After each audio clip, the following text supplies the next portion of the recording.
मैं कुलदीप सिंह आप सभी का मेरे YouTube channel MKS teaching ocean में आप सभी का स्वागत करता हूं। आज मैं आया हूं एक नए ब्यूटीफुल से टॉपिक के साथ जिसका नाम है वॉशिंग सोडा। ये जो वॉशिंग सोडा क्या है, हमारे प्रत्येक घर के अंदर क्या है प्रयोग किया जाता है और इसका प्रयोग क्या है कपड़ों को धोने के लिए किया जाता है। और कपड़े के अंदर क्या है दो प्रकार की डस्ट होती है, एक ऑयली होती है और एक डर्टी होती है। उन दोनों प्रकार के डस्ट को क्या है ये जो वॉशिंग सोडा है ये निकालने का काम करता है। और ये जो वॉशिंग सोडा है इसका नाम क्या है NaCO3 into 10H2O। ये तो हमारे जो वॉशिंग सोडा है इसका फॉर्मूला है। इसको बोलते क्या है सोडियम हाइड्रोजन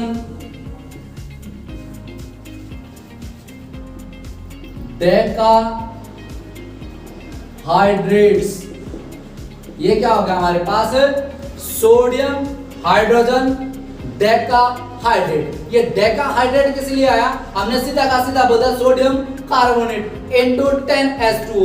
ये हमारे पास जो 10 है ना 10 इसके नाम के लिए क्या हो गया डेका और बाकी क्या हो गया हाइड्रेट। इसलिए इसका पूरा नाम क्या हो गया सोडियम हाइड्रोजन डेका हाइड्रेट। ये हमारा क्या है वॉशिंग सोडा है। ये जो वॉशिंग सोडा है हम अपने घरों के अंदर क्या है प्रयोग करते हैं, कपड़ों को धोने के लिए करते हैं। अब हम क्या है जो वॉशिंग सोडा है वो तैयार कैसे किया जाता है, how to prepare washing soda. तो वॉशिंग सोडे को जो तैयार करने का जो प्रक्रम है अब हम उसके बारे में चर्चा करते हैं। मेकिंग ऑफ वॉशिंग सोडा या आप इसे कह सकते हो प्रिपरेशन ऑफ वॉशिंग सोडा। जो वॉशिंग सोडा है वो तैयार कैसे किया जाता है, खासकर ये क्या है जो सोलवेट प्रोसेस होता है उसके द्वारा तैयार किया जाता है। अब वॉशिंग सोडा को तैयार करने का प्रक्रम देखिए। अब सबसे पहले क्या है when ammoniacal brine solutions is passed through a CO2 gas. अब क्या है सोडियम ब्राइन सॉल्यूशन, ये सारा का सारा क्या है ब्राइन सॉल्यूशन क्या है ब्राइन सॉल्यूशन। ये क्या आपका सोडियम ब्राइन सॉल्यूशन है। और जब इसमें से क्या कार्बन डाइऑक्साइड गैस और प्रोड्यूस अमोनियम क्लोराइड, ये क्या है अमोनिया जो क्लोराइड है वो पैदा किया जाता है और सोडियम बाइकार्बोनेट। ये सारा का सारा क्या है आपका सोडियम क्लोराइड जो आपका नॉर्मल साल्ट है, H2O जो पानी है और जो अमोनिया है, ये सारा का सारा क्या है ब्राइन सॉल्यूशन है। ये जो ब्राइन सॉल्यूशन है इससे पहले आपने क्या है बेकिंग सोडे का यूज किया था। बेकिंग सोडे में भी क्या है इसका प्रयोग था बेकिंग सोडे को बनाने के लिए। अब ये क्या एज इट इज वैसा ही प्रोसेस है। अब इसको क्या है ब्राइन सॉल्यूशन के नाम से जाना गया और इसमें क्या जो कार्बन डाइऑक्साइड है ये सारे के सारे वही प्रोडक्ट हैं। अब इनसे क्या है सोडियम हाइड्रोजन कार्बोनेट जिसे आप क्या है बेकिंग सोडा बोलते हो और इसने क्या है अमोनिया क्लोराइड बना दिया। यानी कि सारे का सारा जो प्रोसेस है ये बेकिंग सोडे का प्रोसेस है। उससे आगे देखिए फिर sodium bicarbonate on the further heating, और जो सोडियम कार्बोनेट है उसको और आगे गर्म किया जाता है या उसे और आगे हीट किया जाता है, produces anhydrous sodium carbonate and carbon dioxide and water vapour. अब ये क्या है हमारा सोडियम हाइड्रोजन कार्बोनेट जो हमारा क्या है बेकिंग सोडा है। इस बेकिंग सोडे को क्या जब आप आगे गर्म करते हो तो ये क्या सोडियम कार्बोनेट, ये क्या अनहाइड्रस है, क्या है अनहाइड्रस।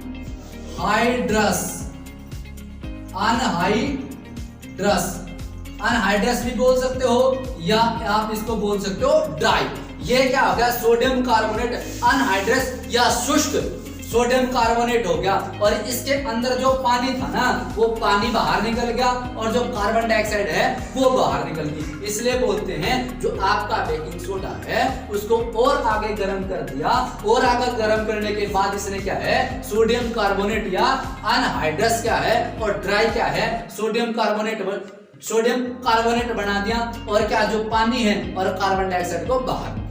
फिर क्या बोलता है sodium carbonate on adding 10 water molecules of crystallisation. अब आप क्या है फ्रॉम हाइड्रेटेड सोडियम कार्बोनेट। अब आप क्या करोगे, ये जो शुष्क सोडियम कार्बोनेट है ये आपका वॉशिंग सोडा नहीं है, आप इसका कहीं भी प्रयोग नहीं कर सकते, क्योंकि वॉशिंग सोडे के अंदर थोड़ी सी मात्रा में क्या है, नमी होनी चाहिए। इसलिए हम यहां पे क्या है, रिक्रिस्टलाइजेशन करते हैं। रिक्रिस्टलाइजेशन का मतलब क्या है, हमारे पास क्या सोडियम कार्बोनेट था, उसके अंदर जो 10 मॉलिक्यूल्स थे जिसे हम क्या डेकाहाइड्रेट बोलते थे, वो इसके साथ ऐड कर दिए। जो इसने क्या है, जो 10 मॉलिक्यूल्स खो दिए थे, 10 मॉलिक्यूल्स खोने के बाद इसने क्या है, सोडियम कार्बोनेट जिसने क्या अनहाइड्रस की फॉर्म ले ली थी, बिल्कुल शुष्क की फॉर्म ले ली थी, बिल्कुल सूखा हो गया था, वो किसी काम का नहीं है। इसको दोबारा यूज करने के लिए इसके अंदर थोड़ी सी मात्रा में क्या है, नमी होनी चाहिए। इसलिए हमने क्या यहाँ पे क्या है, जो 10H2 जो 10 वाटर के जो मॉलिक्यूल्स थे जिसे हम क्या डेकाहाइड्रेट थे, वो ऐड कर दिए। इसलिए यहाँ पे जो वर्ड आया है रिक्रिस्टलाइजेशन, जो इसने अपने जो 10 मॉलिक्यूल्स खो दिए थे, जो पानी के 10 मॉलिक्यूल्स खो दिए थे ना, वो वापस इसके अंदर क्या ऐड कर दिए, और हमारे पास ये जो प्राप्त हुआ है सोडियम कार्बोनेट डेकाहाइड्रेट, ये हमारा क्या हो गया, वॉशिंग सोडा हो गया। अब ये क्या है, जब आप इसे हाथ से टच करोगे ना, तो ये क्या होगा, थोड़ी सी नमी होगी। ये नमी किस कारण हुई, जो आपने क्या है 10 वाटर के मॉलिक्यूल्स है इसके अंदर ऐड कर दिए, वे वाटर मॉलिक्यूल्स ऐड करने के बाद इसके अंदर क्या है, थोड़ी सी नमी आ गई। अब ये क्या है, कपड़ों के धोने के लिए इसका प्रयोग किया जा सकता है। आप इस फॉर्म में इसका कभी भी प्रयोग नहीं कर सकते, क्योंकि आपने क्या है, जब आपने क्या है ब्राइन सॉल्यूशन के साथ जब आपने सोडियम हाइड्रोजन कार्बोनेट यानी कि बेकिंग सोडा प्रयोग किया था, इस बेकिंग सोडे का आप खाने के अंदर प्रयोग करते थे, और इसने क्या कर दिया था, अमोनिया क्लोराइड प्रदान कर दिया था। फिर इसको आगे ये जो आपका सोडियम हाइड्रोजन कार्बोनेट है, जो आपका बेकिंग सोडा है, जब आप इसे क्या है आगे गर्म करते हो, आगे गर्म करने के बाद इसने क्या कर दिया, सोडियम कार्बोनेट प्रदान कर दिया। ये जो सोडियम कार्बोनेट है अनहाइड्रस भी कह सकते हो, या ड्राई मतलब बिल्कुल सूखा पाउडर हो गया, जला हुआ पाउडर हो गया, ये किसी काम का नहीं है, और इसमें से क्या है H2 और क्या CO2 भी बाहर निकल गई है। फिर इसको क्या हमने क्या प्राप्त करना, वॉशिंग सोडा, और वॉशिंग सोडा क्या है, जिसके अंदर नमी की मात्रा होती है। इसलिए हमने क्या कर दिया, इस सोडियम कार्बोनेट के साथ क्या है, जो 10 मॉलिक्यूल्स के वाटर के, जिसे हम क्या डेकाहाइड्रेट बोलते हैं, वो जो डेकाहाइड्रेट क्या है इसके अंदर मिला दिया, जिसके कारण इसके आगे 10 स्पेशल वर्ड लिखा गया है रिक्रिस्टलाइजेशन, जिसने क्या है, जो सोडियम कार्बोनेट ने अपने पानी के जो 10 मॉलिक्यूल्स है वो खो दिए थे, वो वापस इसके अंदर क्या मिल गए, और हमारे पास अब लास्ट में क्या प्राप्त हुआ है, सोडियम कार्बोनेट डेकाहाइड्रेट, जिसे हम क्या है वॉशिंग सोडा बोलते हैं। अब इसके आगे हम क्या है, जो वॉशिंग सोडा है उसके यूज देखेंगे। यूजेस ऑफ वॉशिंग सोडा, जो वॉशिंग सोडा है, कपड़े धोने का जो सोडा है, इसका प्रयोग कैसे किया जाता है। ये जो वॉशिंग सोडा क्या है, हमने इससे पहले क्या है प्रिपरेशन ऑफ वॉशिंग सोडा था, जो वॉशिंग सोडा कैसे तैयार किया जाता है या कैसे बनाया जाता है वो देखा था। तो हमने क्या कर दिया था, sodium carbonate is white crystal solid, जो सोडियम कार्बोनेट क्या है, एक सफेद रंग का क्रिस्टल होता है, मतलब क्या ये दाने की फॉर्म में होता है। और फिर क्या करता है, it is the property to remove dirt and grease from dirt clothes. ये क्या होता है, जो गंदे कपड़े होते हैं उनके अंदर से क्या है, जो रेत होता है, मिट्टी होती है, और जो तेल होता है, उसको क्या है बाहर निकालने का काम करता है, उसको साफ करने का काम करता है। फिर it is obtained by heating baking soda, जो हमारे पास क्या था, सोलवे प्रोसेस के द्वारा हमने क्या है, जो क्या है कार्बन डाइऑक्साइड का प्रयोग किया था, नमक का प्रयोग किया था, वाटर का प्रयोग किया था, अमोनिया का प्रयोग किया था। उनके प्रयोग करने से हमने क्या है, जो वॉशिंग बेकिंग सोडा प्राप्त किया था, सोडियम हाइड्रोजन कार्बोनेट प्राप्त किया था। फिर सोडियम हाइड्रोजन कार्बोनेट को हमने दोबारा हीट कर दिया, तो हमें क्या है अनहाइड्रस या शुष्क सोडियम कार्बोनेट प्राप्त हुआ था, उससे पानी बाहर निकल गया था और कार्बन डाइऑक्साइड बाहर निकल गई थी। फिर हमने क्या कर दिया था, उसके अंदर जो वाटर है, जो वाटर के 10 मॉलिक्यूल्स हैं, उसको ऐड कर दिया था, और उसके बाद हमारे पास क्या है सोडियम कार्बोनेट डेकाहाइड्रेट प्राप्त हुआ था। अब ये क्या करता है, ये वॉशिंग सोडा, और हमने क्या कर दिया लास्ट में, क्या कर दिया, जो हमने 10 मॉलिक्यूल्स पानी के उसके साथ मिला दिए, तो उसने क्या है हमें वॉशिंग सोडा प्रदान कर दिया। फिर क्या है, it is also basic salt, और ये क्या है एक सामान्य या साधारण नमक की तरह होता है, जैसा आपका सोडियम क्लोराइड होता है लगभग उसी की तरह होता है, परंतु ये क्या जब पानी के अंदर डिसॉल्व करते हैं तो ये झाग प्रदान करता है। फिर क्या है, it is use in the glass soap and paper industries. इसका प्रयोग क्या है, शीशे के उद्योग में, आप क्या है साबुन उद्योग में, और क्या है कागज उद्योग के अंदर इस वॉशिंग सोडे का प्रयोग किया जाता है। और it is use for the manufacture of sodium compound like borax. और ये क्या है, जो सोडियम के जो कंपाउंड है, सोडियम के जो यौगिक है, उनको बनाने के लिए प्रयोग किया जाता है बोरेक्स के रूप में।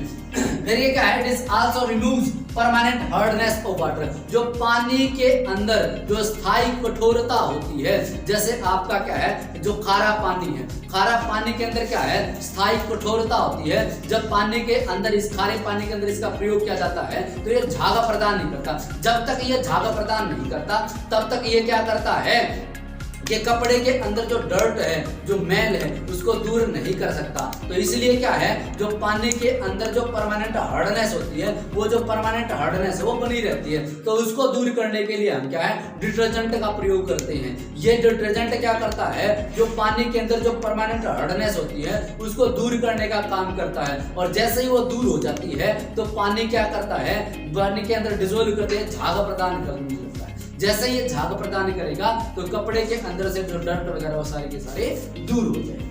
फिर ये क्या करता है, it is also used as a cleaning agent in house and laundries. ये क्या करता है, घरों के अंदर कपड़ों को धोने के लिए इसका प्रयोग किया जाता है। और क्या है, जो लॉन्ड्रीज के अंदर क्या है, जो कपड़ों के अंदर जो दाग धब्बे लग जाते हैं उनको साफ करने के लिए भी इसका प्रयोग किया जाता है। और ये क्या होता है, एक प्रकार से हमारे कपड़े के अंदर दो टाइप की क्या है, इम्प्योरिटीज होती है। एक तो डर्ट होती है, दूसरा क्या था, ऑयल होता है। अब क्या करता है, अब इसमें क्या है, हाइड्रोफिलिक और हाइड्रोफोबिक की फॉर्म में होता है। ये क्या करता है, हाइड्रोफिलिक और जो हाइड्रोफोबिक, ये दो एंड होते हैं। और ये क्या करते हैं, जो ऑयल होता है ये क्या होता है, पानी से हल्का होता है, इसलिए पानी के ऊपर आ जाता है। जो डर्ट होती है, जो मिट्टी होती है, जो रेत होता है, उसका भार क्या है, पानी के भार से ज्यादा होता है, इसलिए वो पानी की तली में चला जाता है। इस प्रकार ये क्या है, कपड़े के अंदर से दो टाइप की जो इम्प्योरिटीज होती है, एक डर्ट टाइप की होती है और एक ऑयल टाइप की होती है, उन दोनों को बाहर निकालने का काम करता है, जिससे हमारा कपड़ा क्या है, बिल्कुल साफ हो जाता है। आप थोड़ा सा देखिए डायग्राम की सहायता से कि इसको कैसे डायग्राम की सहायता से एक्सप्लेन किया जाता है। थोड़ा सा देखिए, अब हमने देखा ना कि हमारे कपड़े के अंदर दो टाइप की इम्प्योरिटीज होती है, ठीक है, एक तो डर्टी होती है और एक क्या होता है, ऑयली होती है। और जो डर्टी, जो ऑयली है, उसको कैसे दूर कर सकते हैं, आप देखो इस टाइप से होता है, ऐसे।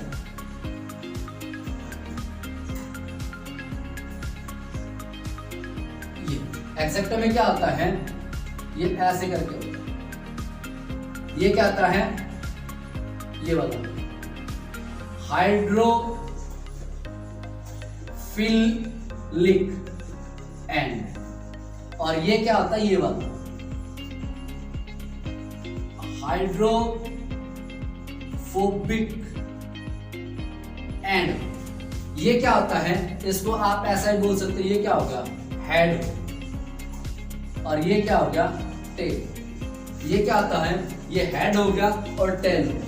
हेड को हम क्या है, हाइड्रोफिलिक एंड बोलते हैं, और इसको क्या है, हाइड्रोफोबिक एंड बोलते हैं। और इनके ऊपर क्या है, जैसे Na positive, Na positive, Na positive. और हमने क्या बोला था, ये लगा लीजिए क्या है, कपड़ा है, और ये क्या होता है, मिसेल्स की फॉर्म में होता है,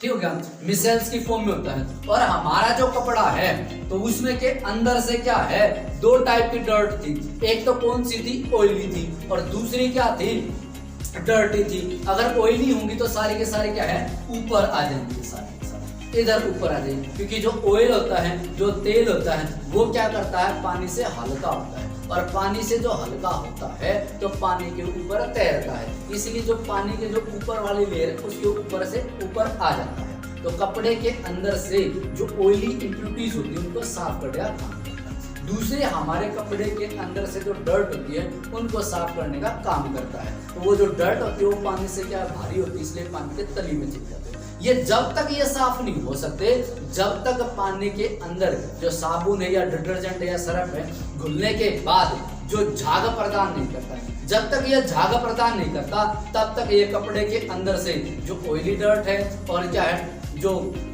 ऑयल है या डर्ट टाइप की जो इम्प्योरिटीज है, जो गंदगी, उसको दूर नहीं कर सकता। तो इसीलिए क्या है, एक आता परमानेंट हार्डनेस होती है, जो खारा पानी होता है। खारा पानी के अंदर क्या है, अगर हम साबुन का प्रयोग करते हैं तो साबुन क्या उसके अंदर झाग प्रदान नहीं करता। वो जैसे दूध फट जाता है वैसे फट जाता है, बादल जैसी ऊपर से क्या है लेयर आ जाती है। मतलब क्या है, उसके अंदर जो हाइड्रोफिलिक और जो हाइड्रोफोबिक एंड है वो क्या बन नहीं पाते हैं, और जो परमानेंट जो हार्डनेस होती है वो दूर नहीं हो पाती है, इसलिए वो कपड़े को बिल्कुल साफ नहीं कर पाता है। तो इसके लिए हम क्या है, जो खारे पानी के अंदर या तो आप शैम्पू का प्रयोग करते हैं या आप डिटर्जेंट का प्रयोग करते हैं। ये साबुन और डिटर्जेंट क्या करते हैं, सर्फ और डिटर्जेंट क्या करते हैं, शैम्पू क्या करते हैं, जो परमानेंट हार्डनेस थी, जो आपका सोडियम था, जो परमानेंट हार्डनेस थी, उसको क्या बिल्कुल रिमूव कर देता है। रिमूव का मतलब यानी कि पानी मीठा हो जाएगा, परंतु उसको क्या अलग कर देता है, जिससे पानी के अंदर जो झाग पैदा करने की क्षमता थी वो पैदा हो जाएगी। जैसे ही झाग पैदा करने की क्षमता हो जाएगी तो हमारे कपड़े के अंदर थी जो इम्प्योरिटी वो दूर हो जाएगी। वो कैसे, आपने देखा है जब आप खारे पानी के अंदर साबुन का इस्तेमाल करते हैं, सिर के ऊपर लगा लेते हैं तो सिर क्या है चिकट सा जाता है। मतलब क्या है, ये जो बाल है एक दूसरे के साथ चिपक जाते हैं, और जो हमारी जो त्वचा है वो चिपचिपी सी हो जाती है। मतलब जो हमारे शरीर के ऊपर क्या है, जो गंदगी होती है, जो रेत होता है, जो मिट्टी होती है, वो बिल्कुल साफ नहीं हो पाती है। क्यों, जो साबुन था क्या है उसके अंदर जो परमानेंट हार्डनेस थी, और जो साबुन ने क्या है उसके अंदर पानी प्रदान क्या झाग प्रदान नहीं किया। झाग प्रदान न करने से क्या है, जो बालों के अंदर आपने लगा दिया, बाल एक दूसरे के साथ मिल गए, अगर आप अपने हाथ को ऐसे लगाओगे तो वो हाथ भी क्या बाहर निकल नहीं सकता, वो चिकट से जाते हैं। तो उनको क्या करते हैं, आप उस स्थान पर क्या है या तो सर्फ का इस्तेमाल करते हैं या आप शैम्पू का इस्तेमाल करते हैं। वो जो शैम्पू या सर्फ क्या करता है, पानी के अंदर जो परमानेंट हार्डनेस है सबसे पहले उसको नष्ट कर देता है। जब वो नष्ट हो जाती है तो क्या करता है, वो पानी के अंदर झाग प्रदान करने लग जाता है, और झाग प्रदान कर देगा तो उसके अंदर जो डस्ट है, जो ऑयली इम्प्योरिटी, जो सारे के सारे दूर हो जाएंगे। इसलिए जब खासकर हम क्या है खारे पानी से नहाते हैं तो हम क्या या तो सर्फ का इस्तेमाल करते हैं या शैम्पू का इस्तेमाल करते हैं। उससे अपने सिर को धोते हम साबुन का कभी भी इस्तेमाल नहीं कर सकते, क्योंकि वो क्या करते हैं झाग प्रदान नहीं कर सकते, और झाग प्रदान नहीं कर सकते तो पानी के अंदर से जो इम्प्योरिटीज है, जो कपड़े के अंदर से जो इम्प्योरिटीज है उसको अलग नहीं कर सकते। ये क्या है, आज का हमारा जो टॉपिक है यहीं समाप्त होता है, जिसका नाम क्या था, वॉशिंग सोडा। अगर आपको हमारी वीडियो पसंद आए तो ज्यादा से ज्यादा लाइक करें, शेयर करें, कमेंट्स करें, और हमारे चैनल को सब्सक्राइब करना बिल्कुल ना भूलें। और आप अपना ज्यादा से ज्यादा प्यार बनाए रखें और ज्यादा से ज्यादा लाइक करें, ज्यादा से ज्यादा कमेंट्स करें। Thanks for watching.